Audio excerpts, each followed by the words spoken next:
देखो आपका जो सेशनल के लिए आपके जो अगस्त से एग्जाम स्टार्ट होने जा रहे हैं ना, उसमें आपका सिलेबस है हिस्ट्री का फर्स्ट चैप्टर, ज्योग्राफी का फर्स्ट चैप्टर और पॉलिटिकल का फर्स्ट चैप्टर और इकोनॉमिक्स का भी फर्स्ट चैप्टर। इकोनॉमिक्स का फर्स्ट चैप्टर बेटा डेवलपमेंट हम कर रहे हैं, ठीक है। आज रिवीजन लेक्चर लगाएंगे, कल को हम ये लेक्चर जो है जो डेवलपमेंट का लेक्चर है वो कंप्लीट डेवलपमेंट चैप्टर कंप्लीट करेंगे 2 दिन में, ठीक है। इस वीक में हम और क्वेश्चन सेंड कर दूंगा सैटरडे को, वो चैप्टर हमारा क्या कंप्लीट हो जाएगा। चारों का political, economics, Jio and history का फर्स्ट चैप्टर आपका सिलेबस है। सभी को समझ लगी? Any problem in this? कोई प्रॉब्लम तो नहीं है इसमें? No sir. सिलेबस समझ लग गया सभी को? चारों का एक एक चैप्टर आपको, चारों का एक एक चैप्टर आपको क्या आएगा सिलेबस में आएगा। बीच में बोलो ना, अभी बातें ना करो, बातों की आवाज नहीं आती। अंशिका ठीक है। और लेक्चर कम से कम 10 o'clock तक ज्वाइन कर दिया करो, 10:05 तक मैक्सिमम है। तो और लेट होगी इसके बाद कोई सबमिट नहीं करूंगा, चाहे कोई भी स्टूडेंट आ जाए। 10:05 मैक्सिमम टाइम 10:07, ठीक है। साउंड बंद कर लो अपना, अपना साउंड बंद कर लो भी अंशिका।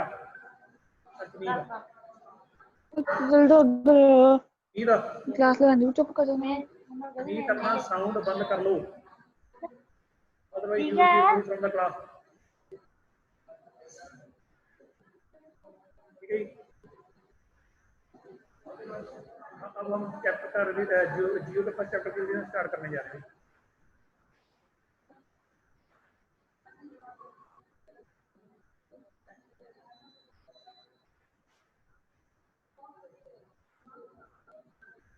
देखो पहले चैप्टर के क्वेश्चन है सोर्सेज एंड डेवलपमेंट, पहला चैप्टर आपका, ठीक है। इसके क्वेश्चन से रिवाइज करेंगे। जो चैप्टर सारा का सारा आपने पढ़ लेना बेटा।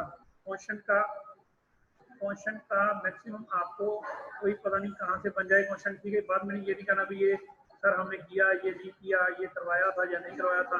यूजुअली भी एनसीईआरटी क्वेश्चन से आपको एग्जाम आए, ठीक है। चैप्टर के बीच में भी आपने डिटेल से पढ़ा होना चाहिए चैप्टर आपका, चैप्टर के अंदर से भी आपको क्वेश्चन आ सकते हैं, ठीक है। चारों चैप्टर जो हिस्ट्री का फर्स्ट, ज्योग्राफी का सेकंड फर्स्ट, ठीक है, पॉलिटिकल का फर्स्ट और डेवलपमेंट चैप्टर जो हमारा चल रहा है वो भी आएगा एग्जाम में। सारे के सारे चैप्टर आने चाहिए और उसके क्वेश्चन भी प्रॉपर्ली आने चाहिए, ठीक है। आज मैं ओनली जियो के आपको कराऊंगा, जियो की रिवीजन कराऊंगा। फिर 2-3 दिन हम क्या करेंगे, डेवलपमेंट का लेक्चर लगा के इस वीक में कंप्लीट करेंगे। नेक्स्ट वीक से आपका क्या करेंगे, आपके रिवीजन चारों चैप्टर की पहले रिवीजन करा दूंगा, ठीक है। अब देखो पहला question, name 3 states having black soil and the crops with which is grown। अगर 3 स्टेट के बारे में बताओ जिनमें क्या ब्लैक सॉइल है, काली मिट्टी है, क्रॉप विच इज ग्रोन, कौन कौन सी क्रॉप वहाँ पर उगाई जाती है, ठीक है। इन स्टेट्स में ब्लैक सॉइल है और कहाँ है वहाँ पर कौन सी फसल उगाई जाती है। महाराष्ट्र, मध्य प्रदेश एंड छत्तीसगढ़ जो स्टेट्स हैं वो ब्लैक सॉइल की स्टेट्स हैं। कॉटन जो वहाँ पर जो काली मिट्टी होती है ना, रेतली मिट्टी, जैसे हमारा मुक्तसर साइड है, मुक्तसर साइड या अबोर साइड, यहाँ पर जो ज्यादा कॉटन की फसल इधर ही होती है। हमारे एरिया में कॉटन की फसल क्यों नहीं होती, क्योंकि हमारी सॉइल के टाइप और। पहला क्वेश्चन समझ लग गया अभी सभी को? Yes sir. पता चलता रहा तभी आपको समझ आ रही कि नहीं आ रही। यदि लेक्चर ज्वाइन करके आप सो गए तो मेरा पता ही कोई नहीं। साथ में फीडबैक दिया करो कि हाँ सर समझ आ रहा है या नहीं आ रहा, ठीक है, बता दिया करो सारे। सेकंड क्वेश्चन देखो, which soil is found in river delta। Delta क्या होता है, जब रिवर, दो रिवर अलग अलग होते हैं, बीच में एक जगह बन जाती है रेत से या सॉइल से, तो कहते हैं delta. which soil is found in river delta of eastern coast। Eastern coast के डेल्टा में कौन सा रिवर फाइंड किया जाता है। Give 3 features of this type of soil. इस कौन सी सॉइल फाइंड आउट की जाती है डेल्टा में जो ईस्टर्न कोस्ट पे बनता है, ठीक है। Give 3 features of this type of soil. इस सॉइल के 3 फीचर्स के बारे में बताओ। क्या alluvial soil, alluvial soil is found, alluvial soil पाई जाती है इस रिवर डेल्टा में of eastern coast. 3 features are, 3 feature कौन कौन से हैं। Alluvial soil are very fertile, बहुत उपजाऊ होती है। They are ideal for growing wheat, जो कणक उगाने के लिए, शुगर केन उगाने के लिए, और पैडी, पैडी ठीक है, होना जिसे कहते हैं राइस, उसके लिए भी बहुत फायदेमंद है। The reason of alluvial soil are densely populated, ठीक है। द रीजन ऑफ ल्यूवियल जो ल्यूवियल सॉइल के यहाँ पर ये मिट्टी फाइंड की जाती है, पाई जाती है, डेंसली पॉपुलेटेड, वहाँ पर पॉपुलेशन बहुत ज़्यादा होती है, ठीक है। नेक्स्ट देखो, सेकंड क्वेश्चन चल रहा है। Soil 1960 और 61, 1960 और 61 में ये क्या आता क्या थी 4% थी। How have technical and economic development led to more consumption of resources? अगर ये जो technical and economic development है,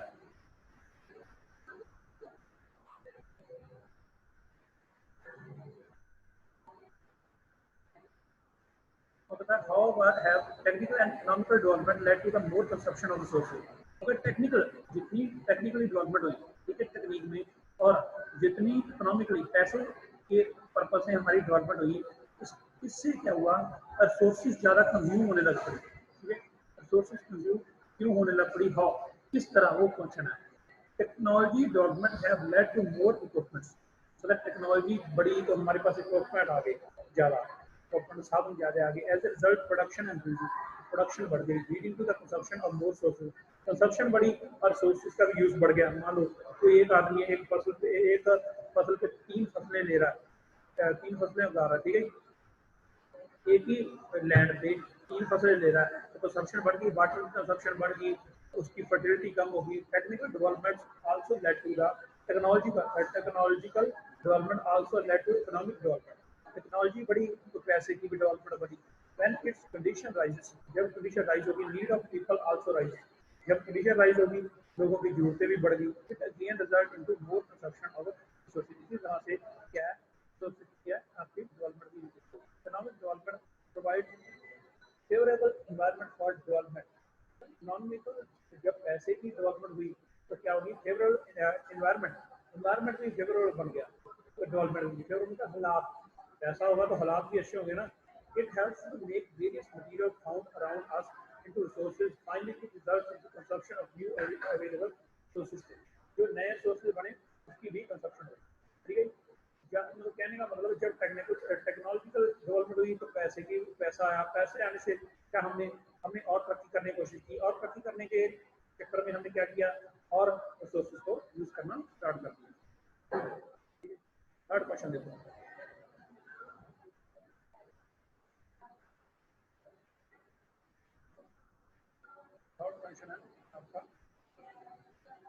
What steps can be taken to control soil erosion in hilly areas? Soil erosion जो मिट्टी उड़ती है पहाड़ी इलाकों में उसको रोकने का क्या तरीका? In hilly areas, soil erosion can be controlled by plucking across counter lines. ठीक है प्लकिंग इसे जोड़ के इसे जैसे वाई करके जैसे कहते हैं ज्ञान हिंदी में जोड़ के ठीक है उसे उसको रोक सकते हैं making use of terrace farming कर सकते हैं सीढ़ी में बंद होती है सीढ़ी फिर थोड़ी छोड़ के फिर टेरेस फार्मिंग करके उस मिट्टी को उड़ने से रोक सकते हैं making use of terrace farming technique and using strip grass to check soil erosion by wind and water तो उससे हम क्या ग्रास उगा सकते हैं कि जो पानी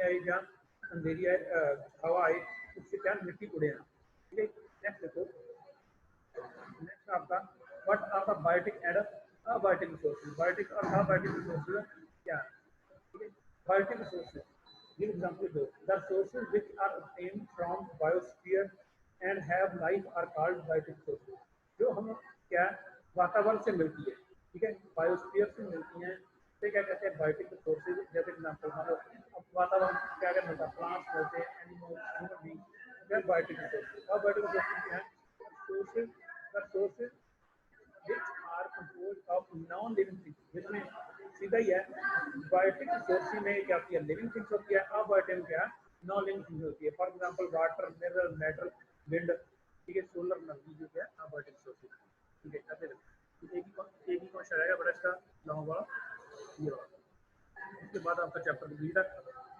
ठीक है कल को हम लगाएंगे डेवलपमेंट चैप्टर हम जितना भी रहेगा उसमें थोड़ा बहुत करके 2-3 लेक्चर में वो कंप्लीट कर लेंगे उसके बाद क्वेश्चन सेंड कर दूंगा नेक्स्ट वीक हम फिर हिस्ट्री के फर्स्ट चैप्टर की डिस्कस करेंगे Explain land use pattern in India and why has the land under forest not increased much since 1960 and 61 ठीक है एक्सप्लेन करो लैंड यूज पैटर्न इंडिया जमीन को कैसे यूज किया जाता है इंडिया में और कारण बताओ क्यों फॉरेस्ट के अंडर एरिया को फॉरेस्ट ज़्यादा एरिया पे फॉरेस्ट क्यों नहीं लगाए जा सके 60-61 से जितना एरिया 1961 जितने एरिया पे जंगल थे 1961 60 और 61 में उतने ही फॉरेस्ट रहे, अब उनकी मात्रा बढ़ी नहीं, क्या कारण है ये बताना। ठीक है, land sources India are divided into forest land. ठीक है, लैंड सोर्सेज जो है, सोर्सेज मतलब जो हमें मिल रही है जिससे हमें काम चलाना है, तो क्या है फॉरेस्ट लैंड से पेस्चर लैंड, वेस्ट लैंड, इससे सोर्सेज मिलती है। Waste land include rocky, waste land में क्या इसमें क्या पत्थर होते हैं।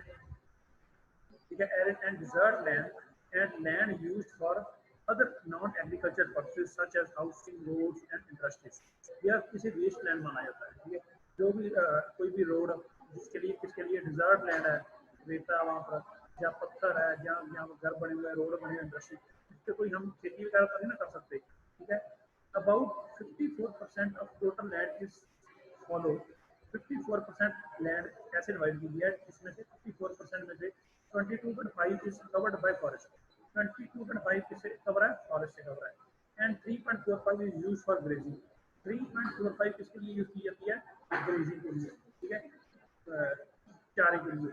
The rest is waste land, बाकी क्या है, वेस्ट लैंड है with terrace of cultivation. The land under forest has not increased since 1960 and 61, जो फॉरेस्ट के अंदर लैंड है 1960 और 61 से इंक्रीज नहीं, बिकॉज क्यों, in the past independence era demand for more land of agriculture, जो तक एग्रीकल्चर की डिमांड बढ़ गई, इससे क्या ज़्यादा से ज़्यादा जमीन की हमें जरूरत पड़ने लग पड़ी। ठीक है, आफ्टर ग्रीन रेवोल्यूशन के बाद, हरी क्रांति के बाद, इसलिए ज़्यादा से ज़्यादा लैंड जो है जमीन खेती के लिए यूज करनी पड़ी, करनी शुरू कर दी लोगों ने, इसलिए वो लैंड बची नहीं हमें फ्री यूज के लिए, जहाँ उसको फॉरेस्ट के लिए। Industrialisation and urbanisation also decrease, industrialisation और अर्बनाइजेशन भी कम होगी, कारखाने है ना, जो अर्बनाइजेशन शहरीकरण आल्सो डिक्रीज, ये भी कम हुआ। ठीक है, फॉरेस्ट डिक्रीज फॉरेस्ट एरिया, जो इंडस्ट्रियलाइजेशन एंड अर्बनाइजेशन के कारण, इंडस्ट्रियाँ ज़्यादा लगने के कारण और अर्बनाइजेशन शहरों के कारण ज़्यादा फॉरेस्ट एरिया भी कम हुआ। Thus, land under forest has increased by only about 4%, 4% he area बढ़ा। ठीक है, 4% एरिया ही जो क्या 1960 और 61 में जितने फॉरेस्ट थे, ठीक है, उसके बाद 4% एरिया ही फॉरेस्ट के अंदर बढ़ा, बाकी कोई उसमें बढ़ोतरी नहीं। ये बड़ा ये समझ लगी हुई ना सारी? Yes sir. बाकी अंशिका आपको समझ लगी बेटा? हाँ जी सर, लग गई समझ।